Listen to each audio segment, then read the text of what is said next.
Hi there, I'm Deep Dillon. Welcome to your AI Injection, the podcast where we discuss state-of-the-art techniques in artificial intelligence with a focus on how these capabilities are used to transform organizations, making them more efficient, impactful, and successful.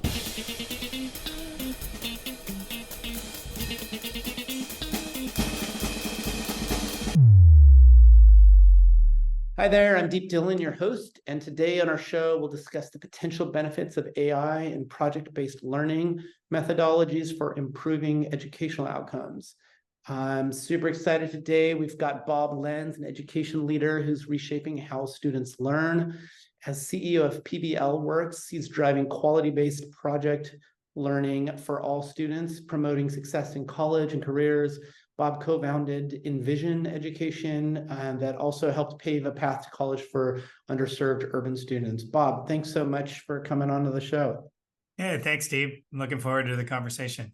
Awesome. So maybe we can get started. Can you just share a little bit about your background and maybe talk to us about what is project-based learning and what are some of the nuances and advantages of project-based learning? Well, my background starts in the classroom as a teacher in middle school here in San Francisco, in North Beach and Chinatown. Most of my students there were families that immigrated from China. And I was actually doing project-based learning, but I didn't realize it. Part of the reason was I was fortunate enough when I was in the 5th grade to have a teacher named Mr. Cooper who did projects with us. So I actually still have the poetry book that I created and had a poetry reading Mr. Cooper put together when I was 11. And so when I started teaching, I actually did that same project with kids in San Francisco, but we were able to bring in poets from City Lights bookstore, the famous bookstore there. Silverstein, wasn't he on there on City Lights? No, it was one of the Beats guys, Lawrence. Oh, okay.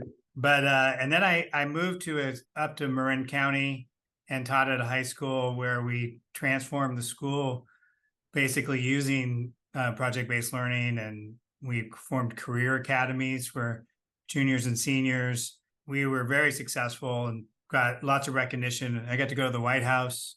We were one of 13 new American high schools in the country in 1999 when Bill Clinton was president.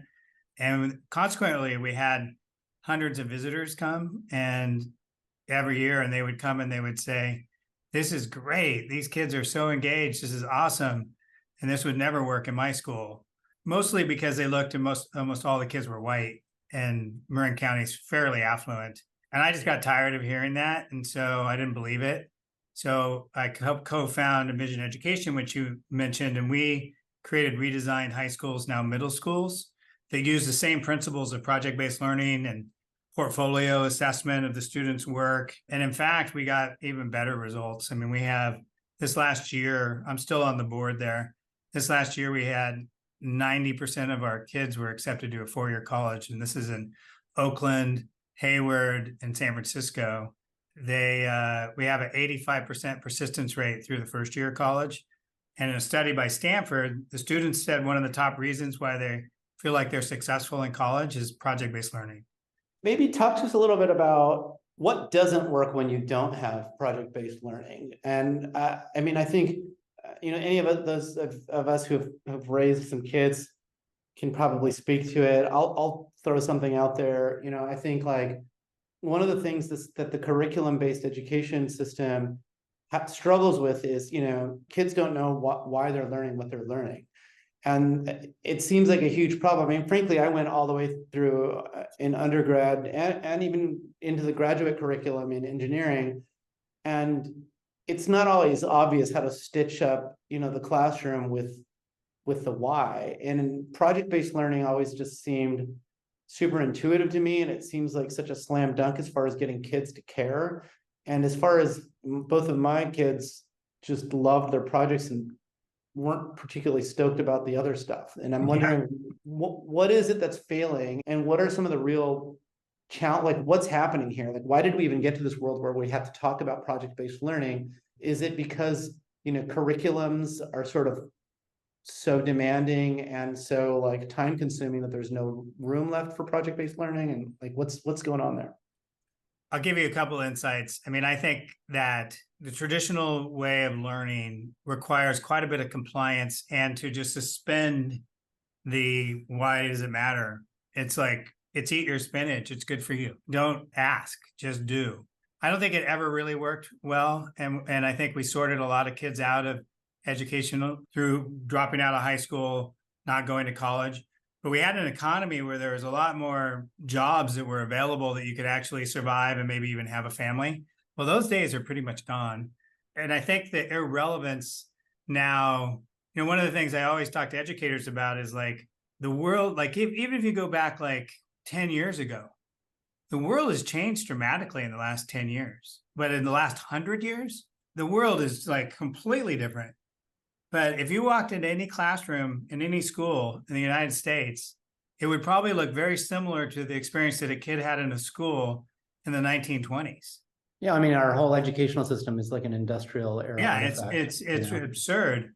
I've had conversations with a AI company. It's called TeachFX, and they have an app that allows a teacher to turn it on when she starts her class, and it will analyze who's talking and how much. And it'll give her a recording or like a graph, and she can see what happened when she asked the right open-ended question, where the kids were actually having dialogue. And zero premise in their case is like, just having kids talk is a good thing. So we were talking, and he goes, yeah, we did this study over the pandemic. They had 100,000 hours of recordings. They found out that on average, the amount of student talk that happened in classrooms across 100,000 hours was 6 seconds. 6 seconds. And it was, I assume this does not include them just talking to each other behind no, the like scenes. in instructional, like actual, like in an actual, well, like, but it would include if they Socratic said, okay, dialogue we want you to process. go into a small group and talk about this topic, then you would have that. But kids, it's a teacher-driven curriculum process where teachers talk, direct, and go. And in fact, in some ways, I've talked to some folks in schools recently, because of the pandemic and LMSs, now you have kids, they go in and they all have laptops. So the teacher says, log in, your assignment's there. They get on the computer and they just start doing whatever the worksheet is while the teacher walks around and makes sure everybody is compliant. Project-based learning is, in a sense, the antidote to that, thinking about it's inherently is about the why. I mean, you frame it as, in our framework, it has to be sustained inquiry. It has to be authentic and relevant to the student's life or to the world outside of school. The work is public. It's not just for the teacher. You're thinking of a broader audience. You're asked to reflect on your learning. Often you revise and critique based on feedback from outside the classroom or maybe inside the classroom. So it's much more active, not only in, people would say hands-on, but it's really minds-on. The other thing I've been thinking a lot about is people try to think of project-based learning as not being academically rigorous. And when it's done well, it's very intellectually challenging, but it doesn't begin there. It's like when I said, like, eat your spinach, it's good for you. It doesn't start there. You end up eating the spinach because you want to, because you see the relevance of it. And ultimately, it's actually more academically challenging than any worksheet you'd ever asked a kid to do. The rigor argument is, it's odd, right? Because it's a function of how much you dig in. But every PhD student on the planet is doing project-based learning. I mean, it's by definition what you're doing at that level. So it's not so much the construct, it's the how do you incorporate the prescribed curriculum aspects into the projects in a way that lets you check things off in the way that whoever is coming up with these curriculums, like when they want to basically say, like, hey, in order to eventually, complete a differential equations class, you have to march through this, whole sequence of stuff for 12 years or whatever, 13 years. And keeping track of all of that and then aligning that with projects seems like it is a task. Like somebody has to figure that out and figure out how to do it. And somebody has to set the rigor level, and like how deep you're going to go. I mean, even with the simplest simple kindergarten project, if you gave that to a physicist, they could go pretty deep with it, with most of these topics, right? So it's just a function of like, how do you do that? So I'm curious, like, what kinds of projects are we talking about? Are we talking about, hey, we get it, you got 3 months to cover the quarter, the quarter or the semester's worth of stuff. We're going to give you 2 1-week projects to kind of like sprinkle in there in downtime. Or is it more like, hey, we're going to radically rearrange this thing and we're going to do 100% of project learning, but we're going to fill in, the curriculum to like, to checkpoint it. Like, how does it work? And maybe tell us a little about what PBLWorks does too. Yeah. So one of the things PBLWorks, what we say is use project-based learning as the main course, not as dessert. So Okay. the way you described that would be like, the first example was more like, oh, we're going to learn this, and then you get to do a couple projects. In PBLWorks, we are known for setting basically the standard for what high quality project-based learning looks like. We call it gold standard. And there's 2 parts of it. There's the design of the projects. And then the other part is we call the gold standard teaching practices. We work to build the capacity of teachers currently to do both. We're moving in a direction of building more curriculum. So to your point of like being able to codify and go like, oh, these projects are hitting these standards, and here's an assessment tool that is very aligned to the standards that you set out to do, but you learned in a project way through inquiry.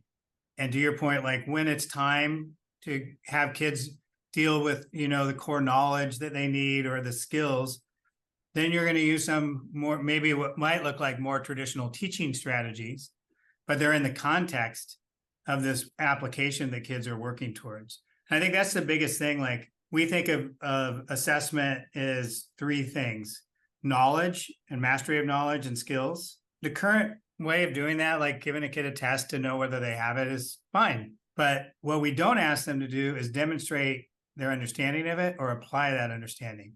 That's where PBL comes in. And we develop rubrics and other tools to assess whether they're applying it in the proper way.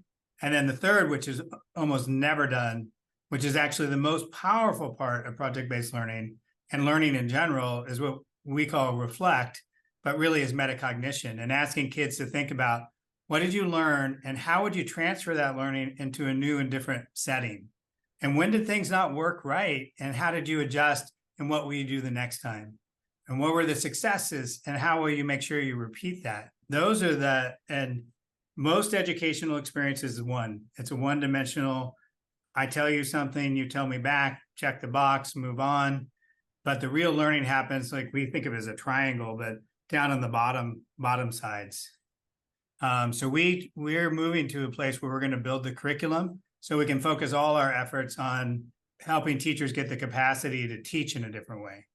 So do like schools and districts, et cetera, do they need to, it feels to me like they're kind of separate but related. Like you could come up with projects where you maybe like take a break to go learn some rudiments like for a while, something out of a rubric, in which case you could swap in anyone's curriculum. Like if it's, I don't know, you're doing a project on, I think on your website, I saw one where they were, they're designing a house. A bunch of students were designing a house. The tiny house project. Yeah. Yeah. And you could imagine where they sort of say, okay, we're going to design a house, but we need to learn some basic math that's going to help us figure out square footage and, maybe some electricity consumption, like whatever. And then all of a sudden you go and you say, okay, well, that covers point A to point B in Singapore math and point, C to point D in Saxon math. And, like you could imagine that kind of a thing, but then you're saying you have your own curriculum. Am I thinking about it in the right way? If I'm thinking about it as you could swap in other, curriculums.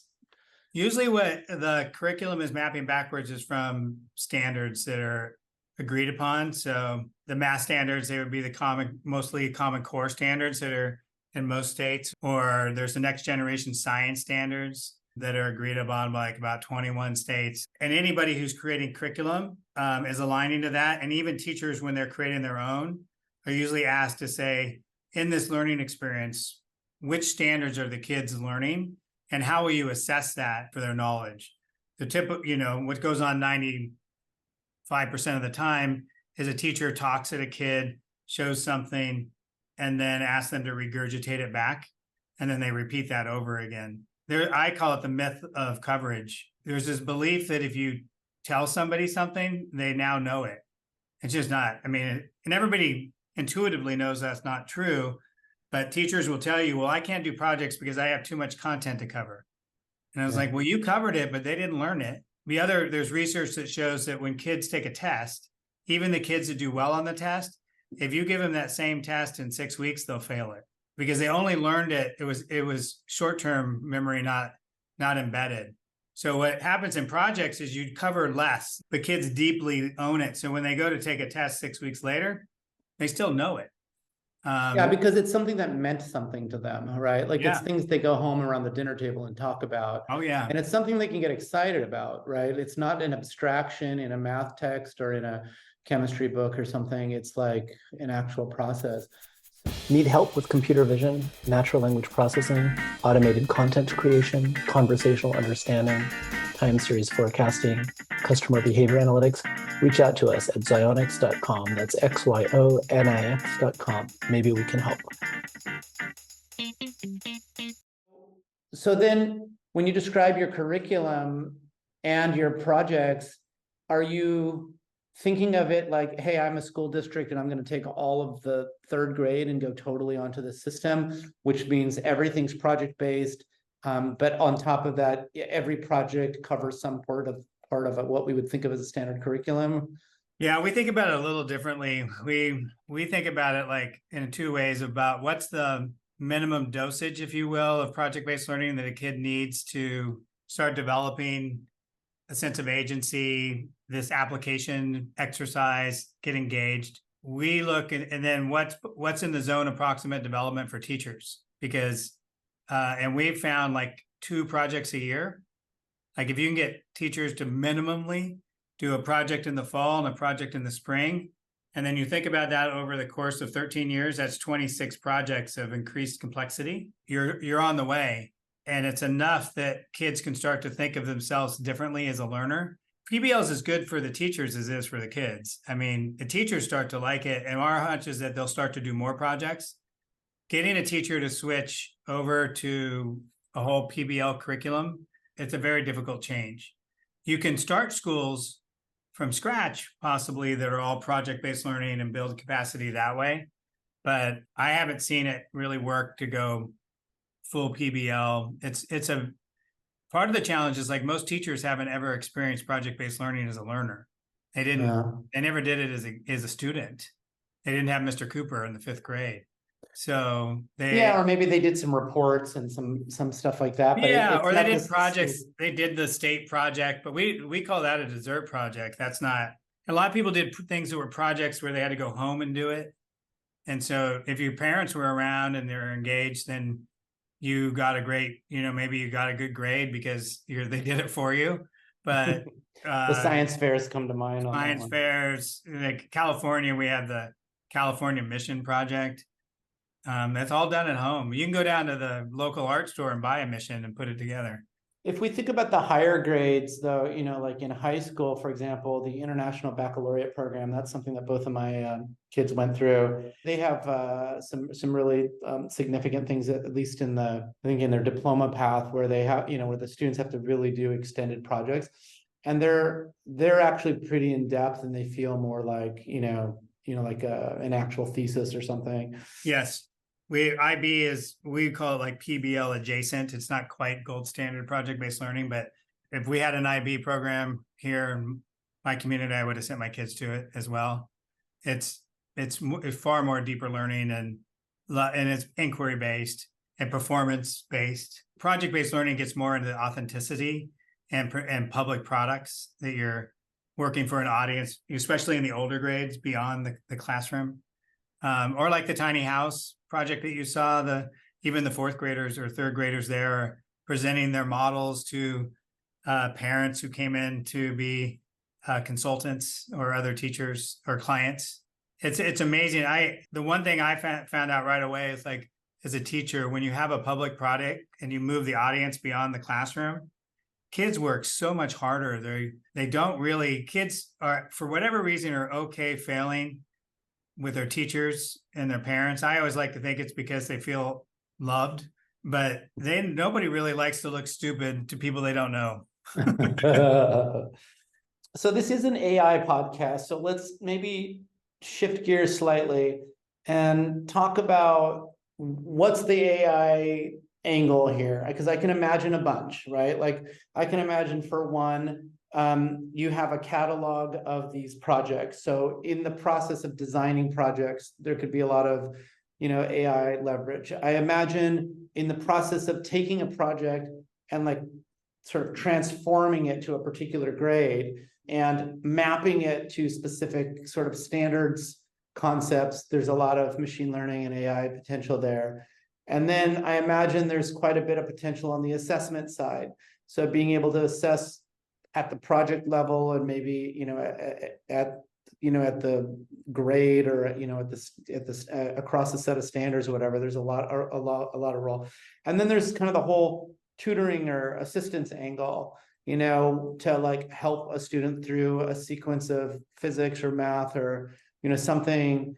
Because if you're in this project-based approach, inevitably you're going to sort of spend some time covering the project stuff. So, facilitating the independent time and making that more efficient might make sense. How do you think about that at the high level with the role of AI in this project-based world? Yeah, we're thinking about it. I mean, we're probably spending most of our time thinking about it on the assessment side, and I'll maybe go a little bit deeper into that in a sec. On the design side, what we've seen, we've been messing around with it, some folks on our team, and right now where it's at, it can generate some really interesting project outlines and ideas and concepts, which if you're an experienced project-based learning teacher, you could probably then that could really help you map that out, and the AI could help you make sure you're mapping back to those standards we were talking about, because you could even start there, like design me a project that has inquiry that's hitting these Common Core standards. If you're an inexperienced teacher to PBL, I don't know how helpful that is, but as we grow and we get more and more experienced teachers, that's going to be a really great resource for them.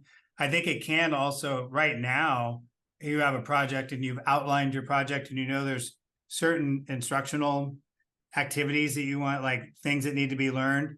AI is definitely going to be able to help you find the right lesson plans that tie to the actual knowledge and the way you want to do it. But I still think these are more advanced teachers who are able to capture that right now. I think the big thing is it'll be helpful for folks like us who are designing for teachers, but that's a small minority. Like, so what's the structure like here? Are you leveraging the community to design the projects themselves, and then you have another, probably a lot larger percentage of the community that's just consuming the projects and using them in class?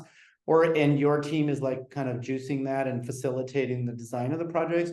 Or does your team take on the burden of designing the projects on your own? Or like, how does that work? So our process right now is to do more of the working with teachers to help us generate the ideas and the concepts at a high level, and then take their good work and use our team's expertise to actually build out the full project unit, and then bring it back to the teachers and say, what do you think? Refine it, and then say, now teach it and let us see what happens, and then refine it again. Lots of iterations, but working with real teachers with real kids. So, sorry, so you must have some teachers that are maybe just want to consume a pre-designed project. We've done some research on this, and like 30% of teachers, we call them by the book. They just want the book, and we want to give them a new book, a new curriculum that's better. And then you have about another 60%, or well, a little less than that. Let's just say 50% that are modifiers or cobblers. They like to find other things and put them together, or they'll take our project and they're going to adapt it. And we actually tell them the places where we think it should be adapted for their community, the kids, the whatever's working for them, if they know their kids well. And only about 20% of teachers are actually want to design. It's a lot of work and takes a lot of time. It's quite fun. I love designing projects and curriculum, but most teachers are not, and they want some curriculum, but they want it to be curriculum that engages kids and brings some joy into the classroom. So that's where we come in. I mean, those are still really high numbers as far as user-generated content communities go. Like generally on the web, you're looking at like, 1% actually create, if not less. 3% amplify. So 3% are like the retweeters, if you will. Yeah. And 97% are just the passive scrollers with their tongue hanging out, like Yeah. reading.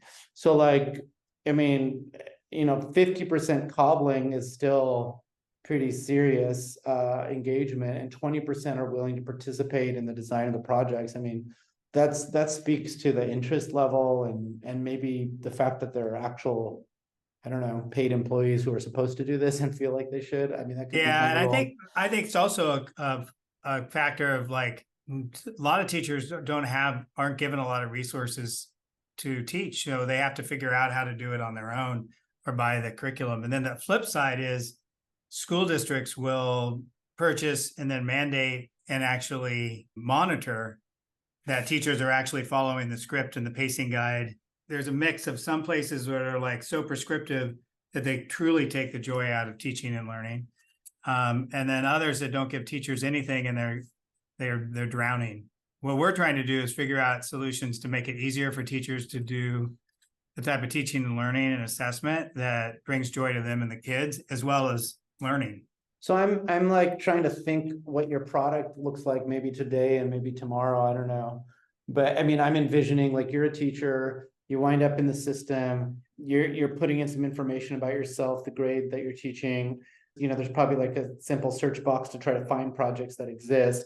There might be some default ones fed to you. Once you grab a project, you're deciding, do I want to cobble or make my own? If you want to cobble, meaning like adapt that, then I'm envisioning a smart editor where you grab a project and maybe, it's design a house, but you have a specific angle and the machine learning or AI tools like facilitating the construction of that adaptation. If you're trying to design one from scratch, then I'm envisioning like, a lot of kind of orchestration to to help them design a project that makes sense.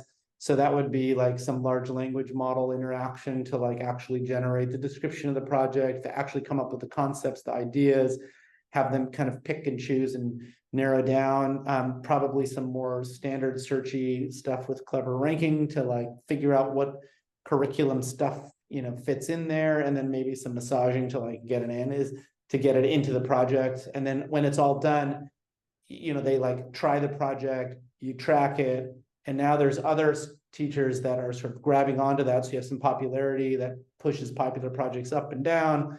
And then ultimately, though, if you're successful and you make this nice ecosystem of teachers creating great projects, that if you can start attaching like student performance metrics to the projects, then you start getting to an interesting place where maybe it's totally fine for teachers to just consume, and because they're consuming the best design projects for that world they're in. I don't know. Is that our goal? I mean, we're in the world you're in. Like, is that that's about you capture where we think we'll be probably further in the future. Right now, we're starting with like, let's make sure teachers get high quality projects so they can learn to do PBL, and then we'll start to build that community base where then all of those things start to become possible, and we can start to grow out more projects and figure out a process for curation and qualification. Because I mean, this is just my point of view. Like I don't want to have a low quality project that leads to like not great student learning, but it's because for whatever reason it becomes popular because kids like it a lot. Yeah. So we're going to be a little bit more heavy handed on those things, even the discussion groups and opportunities for collaboration, making sure we always have a moderator and we're stimulating conversation and we're getting rid of the misconceptions, calling them out in the place. I do think, what I'm really excited about is the opportunity in the assessment piece. One of the biggest challenges for teachers is, especially in middle school and high schools, is the sheer number of kids and the amount of work. I do this exercise with school and district leaders often. I'll just say like, when a teacher gives, let's even say a traditional sort of academic project, like a research paper in a sophomore year, and it's 5 pages, and you have a clear standard and rubric to assess it. I mean, how long is it going to take that teacher to assess 150 research papers? I mean, it's going to take about 20 hours. Teachers are working from 8 o'clock to 4 o'clock, and many of them have to go home and take care of their own families.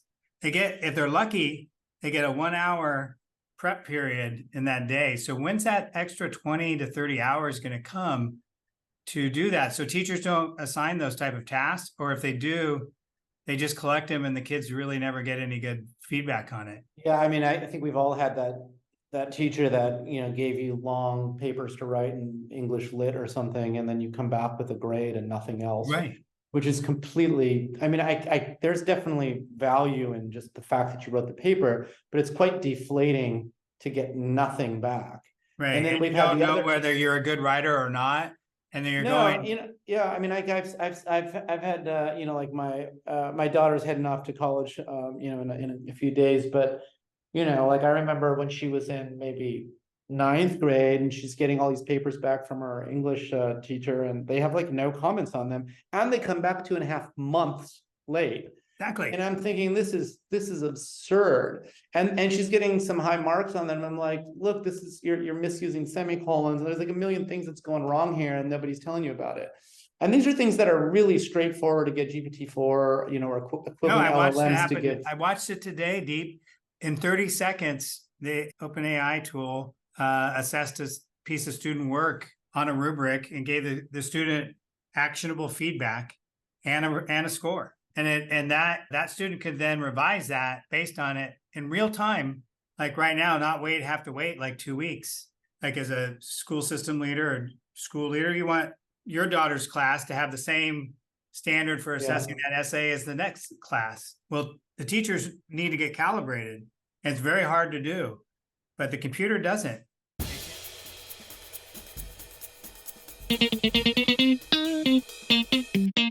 We've been designing a lot of these systems where we, for clients of ours, where we have some kind of rubric, like some kind of editorial construct that has to get applied to a body of generated something, text or a conversation or something. And these models they're quite good at it. Like they pick it up. They're much better than the vast majority of teachers that I ever interacted with. So I think you can get it to like a better place. Like I talk to folks a lot, like, so one of the things we do is we have writers that write stuff for us. And I know a lot of people are, we don't want any marketing writers that use ChatGPT, which seems like the exact opposite thing that you want to do. So my thing is like, I don't want to ever have a writer that doesn't start off and have a robust way of thinking about how they're going to use GPT-4. I don't want 3.5, I want 4, and I want them to explain to me their methodology. And then like for our editor, the feedback that you're giving is not domain specific enough, and it's not digging in deep enough. This is what I want you to ask ChatGPT. It's like simple stuff, but the feedback ends up being spectacular. Why is this article boring? ? Boom, great feedback comes back. Like, and everybody's article is going to be boring at some level, and then another one is like, rewrite this passage using way more examples and real life companies with real life quotations. And it fakes the quotes, but it tells you it faked the quotes. But if you take that text and search on it, you immediately get real quotes from the people, but it picks the right people to quote from. And the rewritten versions are like 100 times better than the people. So I feel like educators are going totally down the wrong path of banning, LLM based assistants. I feel like it's 100% the wrong direction to go, but they don't know what to do. And they don't usually have the time to figure out how to first of all, they'll fail miserably, even if you ban it. I mean, every college that's banned it has every one of their students using it anyway. And it's easy to beat the spoofing. And I can prove to you that you can't ever build good plagiarism detection. I don't know. I think it's just like a new beast and everyone's scared of it. But in reality, we should be totally embracing this stuff, because I think you can get kids to perform so much better. Oh, yeah. They're now more engaged in what they're doing and using it as a tool. I mean, I've been from the very beginning, like the last 30 years, like to work with educators. It's like, this isn't about learning technology. It's about using the technology as a tool to advance the learning that you want to do. Well, this is just another very powerful one. I do think that there's one of the other applications is, AI generated tutoring and coaching. I'm still like thinking about that, pondering it, I think that in a project-based framework where a student is motivated and is like, oh, I want to like learn about this and get better at it because I'm going to apply it in I'm building a bridge for my physics class and I want it to be the strongest. There's going to be a test. Engineers are coming in and going to do the test, but I need to understand these concepts better. I'm going to go, I have access to this learning opportunity. That would probably, a kid would get into it. But where I see a lot of interest in philanthropy and funding AI generated tutoring is for kids who are already disengaged and struggling with math or reading. It doesn't give the kid the why. It's not a joyful experience. It's not connecting them into what, why learning can be a very engaging generative experience. Instead, It's like, oh, you lost again. You get to go sit on the computer when everybody else gets to go out and do something fun. I mean, I feel like a huge chunk of the momentum in the institutional educational arena for the last 20 years or so has gone into this kind of standards, rubric, formal assessment thing. And I feel like what you're honing in on here is what I've always thought was missing, which is the motive.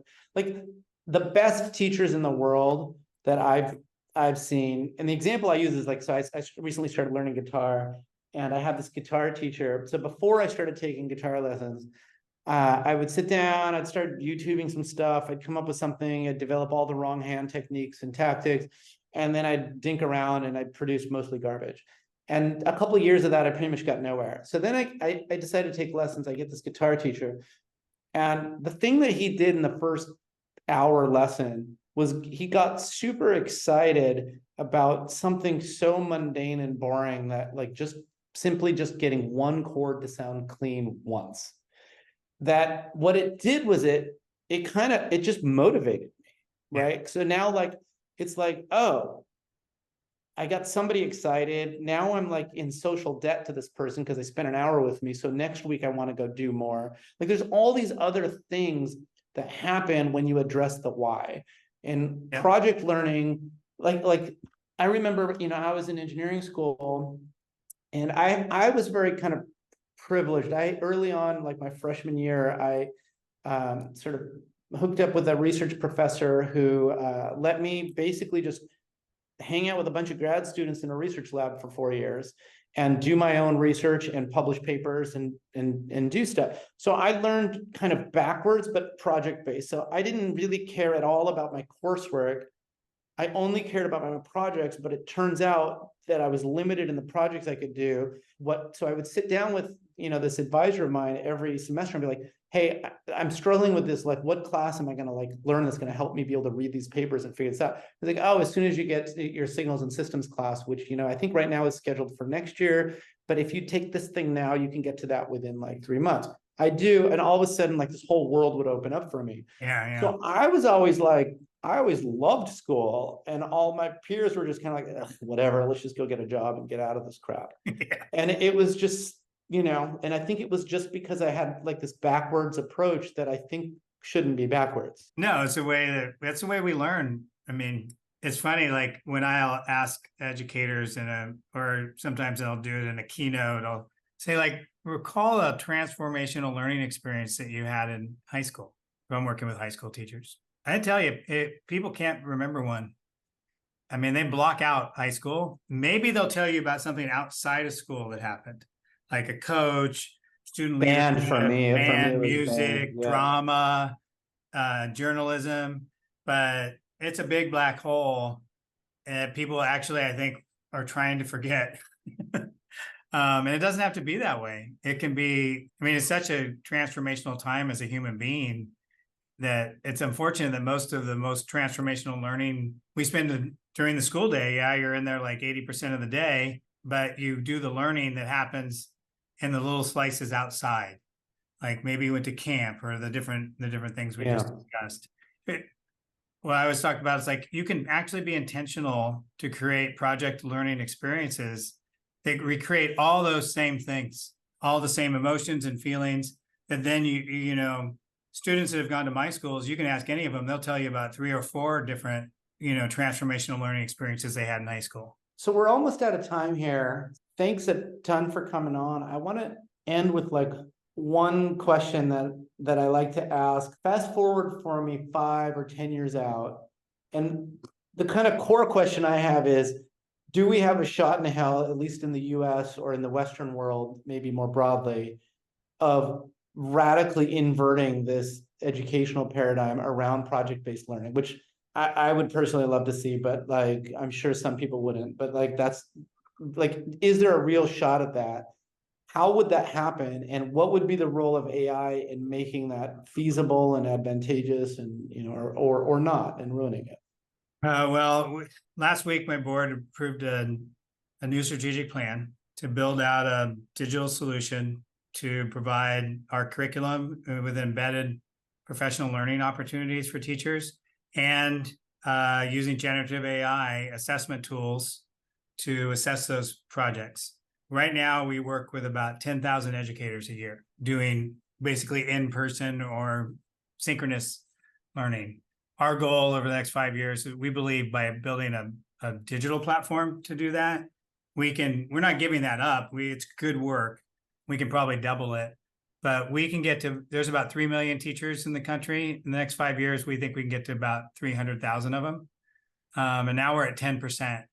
So we're still scratching the surface, but I think it'll be a flywheel type of experience. Like if we can get it going. So I'm very hopeful and very optimistic that the tools that are, a lot of the things that I've been wanting to do in the last 30 years to try to make project-based learning ubiquitous, there's actually now, we're living in a time where the digital tools are maturing enough that I think we can make some good headway on this. And do you think, like outside of your company, when you talk to government agencies or folks who really hold the curriculum strings, like, is there an ear for this approach for like changing things very, very significantly? I feel like in higher ed, like capstones have had a huge impact, like almost every engineering and other departments, seem to be like implementing capstone projects. I'm curious if you're seeing like others recognize this need to our work transform. It's in K through 12. I actually see a lot more transformation possibilities and happening in K through 12 than higher education. But even if we just start with the national policy and the Department of Education, I mean, they explicitly call out project-based learning as a strategy and as a need in our country. I think especially coming out of the pandemic and the lack of engagement and that people are seeing, and especially in secondary students, I mean, they're missing. They're just voted with their feet.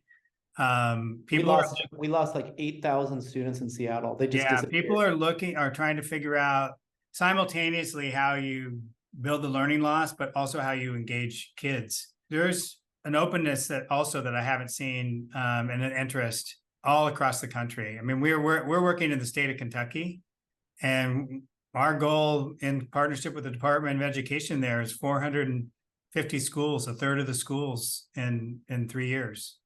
So we're about 2/3 of the way there. So I'm more optimistic than ever. I feel like there's many years, like from 2001 to about 2010, where it felt like the wind was blowing hard in our face and it was tough going, but I don't know if it's at our back, but it's not, it's a slack tide right now. Well, that's better than one going against us. So that's good. Yeah. Well, thanks a ton for coming on. I think it was just awesome talking about this, and I hope we get a lot more students learning from a project vantage and engaging higher. That's all for this episode. I'm Deep Dillon, your host, saying check back soon for your next AI injection. In the meantime, if you need help injecting AI into your business, reach out to us at xionyx.com. That's XYONIX.com. Whether it's text, audio, video, or other business data, we help all kinds of organizations like yours automatically find and operationalize transformative insights.